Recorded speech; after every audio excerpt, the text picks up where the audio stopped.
News broadcasting live from Naila Avenue. Now, what do you know about diabetes? Personally, I can say that diabetes is a metabolic disorder in which the body has high sugar levels for prolonged periods of time.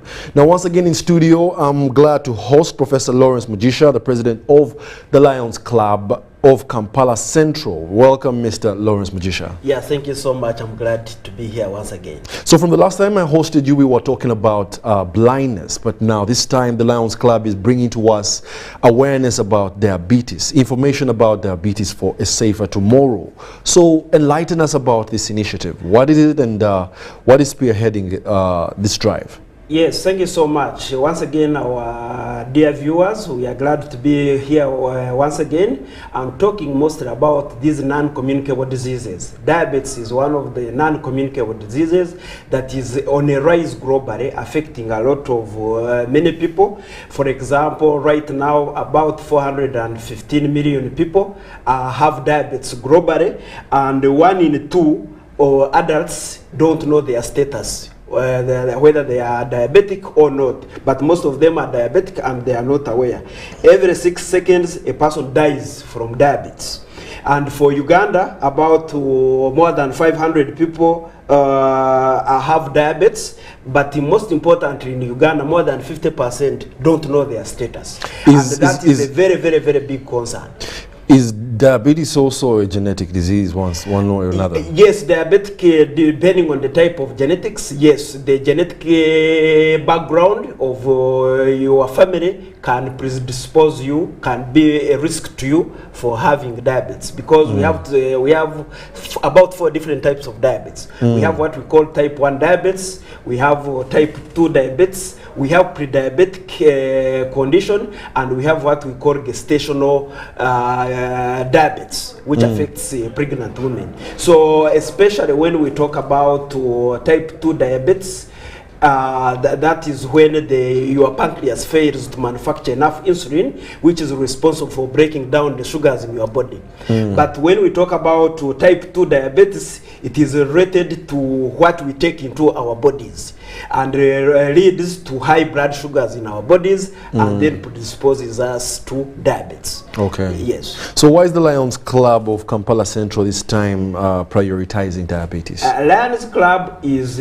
part of Lions Club International, and we have 5 global causes, and one of the global causes is diabetes, in order to prevent diabetes globally. But quite specifically now, it's because every 14th of November is a World Diabetes Day. And this year, the theme is Education for Tomorrow, in order to prevent diabetes. And actually, I've also just checked for Uganda, the theme is about sharing knowledge in order to improve diabetes care. So that's why we are here. To be specific, education for tomorrow or diabetes education for tomorrow? Diabetes education for tomorrow, because people need to know their status now so that they live a happy life tomorrow. Because diabetes is a long-term condition that you can suffer with for most of years until you depart from this world. So the better you know early, the better you can prevent diabetes, live well with diabetes, but most importantly for those who are not yet diabetic, to be able to prevent diabetes. So Professor, educate us. How can one be able to avoid diabetes? One, diabetes, as I said, is a chronic condition, a lifestyle condition. If it is not type 1 diabetes where your pancreas fails. But the other type of diabetes is a lifestyle condition. It depends on how we regulate what we take into our body. For example, in terms of diet, if we are taking carbohydrates which are not very good carbohydrates, there are different types. We have the good carbohydrates and the carbohydrates which are not good. For example? For example, if you take fine bread, fine portion, fine rice, that is not good type of carbohydrates. But if you take unrefined rice, portion, whole bread, that is good type of carbohydrates, and that's what we need. The body needs carbohydrates in order to make energy. But if we take bad carbohydrates, then the body converts them into bad sugars. We end up with high cholesterol in the body. leads to what we call blood sugar glucose in our bodies, and that is very dangerous because diabetes is actually a group of diseases. Because it will affect, once you get high blood sugar in your bodies, it will affect several organs. It will start with blood vessels, and once blood vessels are disorganized, the rest of the body systems, kidneys, heart, organs, all of them become affected, and that's why you end up with a heart attack. That's why you end up with stroke. It's because diabetes has wrecked the entire body system. Professor Mugisha, some of our audience might not perfectly understand what the difference between refined rice and unrefined rice is, or refined posho or unrefined. Just help us demystify this. Yeah, I just concept. want to help us that when we grow grain, maize, rice, when we harvest the seed, we have a tendency of removing the outer coat. Once you remove the outer coat, we are now going towards a very refined type of carbohydrate. You are removing the fiber content of the carbohydrates which is needed in our body. So especially when we go to posho, we have grade 1, grade 2, grade 3. You have heard about those ones. That's a very, very refined posho, which is not very good. We are supposed to take the whole grain without removing the outer coat, which is the husk. So I call upon the public really that our bodies need carbohydrates, but we need to take good type of carbohydrates, but also in moderation. But doctor, I'll also take you back to also perhaps rice. How is it refined or unrefined? Rice also has an outer coat, a husk. And when it is prepared, you don't remove the husk. It is prepared. The rice is ground together with the husk, and there you have a rice which is whole rice. The husk is the hard outer the outer part. So are you saying we cook the rice with a hard outer part?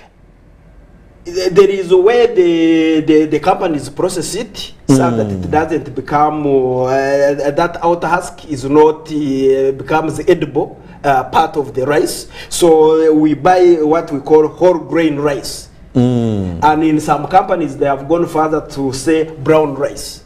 But why is it brown rice? It's because that outer coat which brings the brownness in the rice. Yes. So, Professor, I'll go ahead to ask you. So why then does government then let the companies then refine their rice, and yet they know that this could be a health danger, a hazard? It is all about consumer preferences.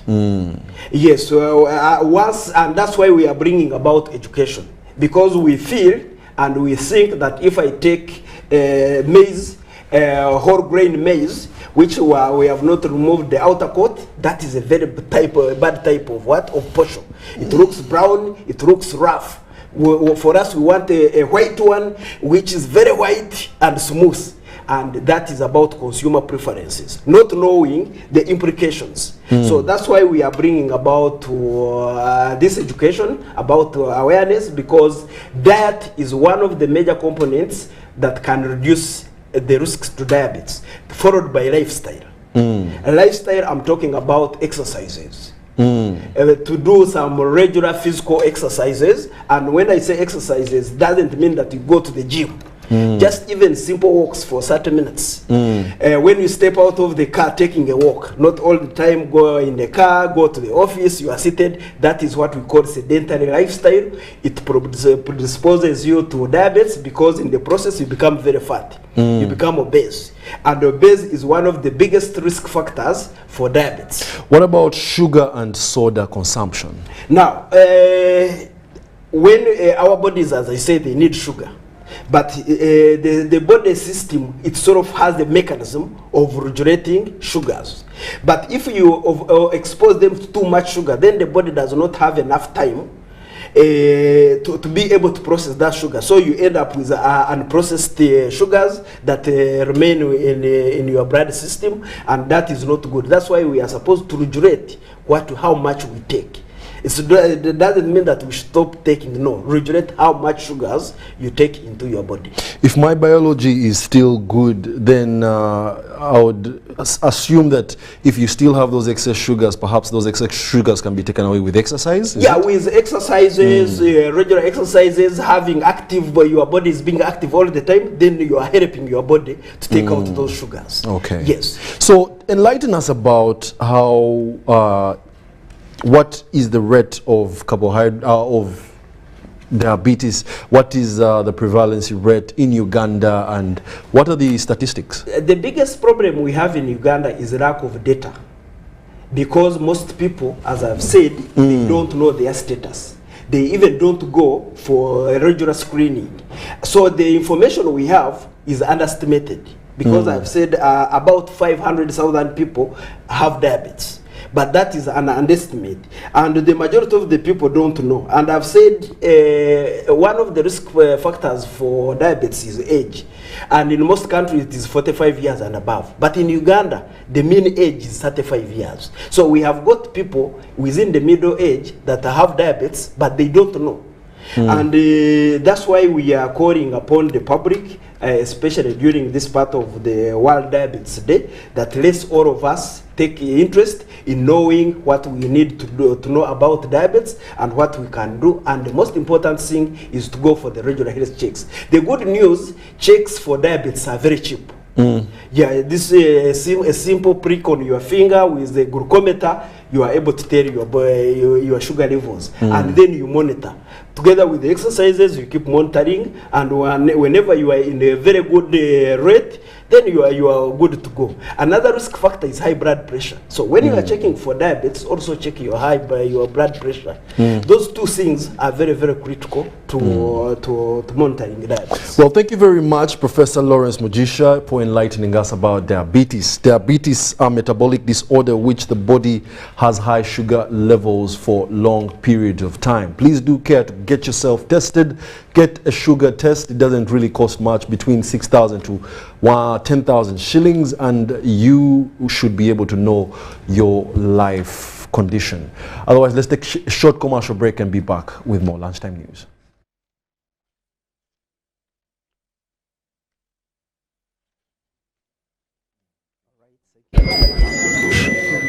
So, I'm here to announce that the MTN Kampala Marathon is back. And this year, we are running for babies. To be clear, I am not talking about a baby.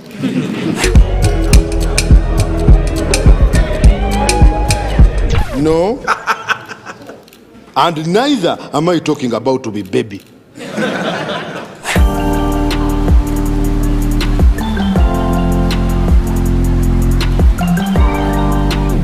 I am talking about these small dollars. Run for babies in the MTN Kampala Marathon on Sunday, 20th November 2022. Dial *165 *77# or use the Momo app to register. Welcome.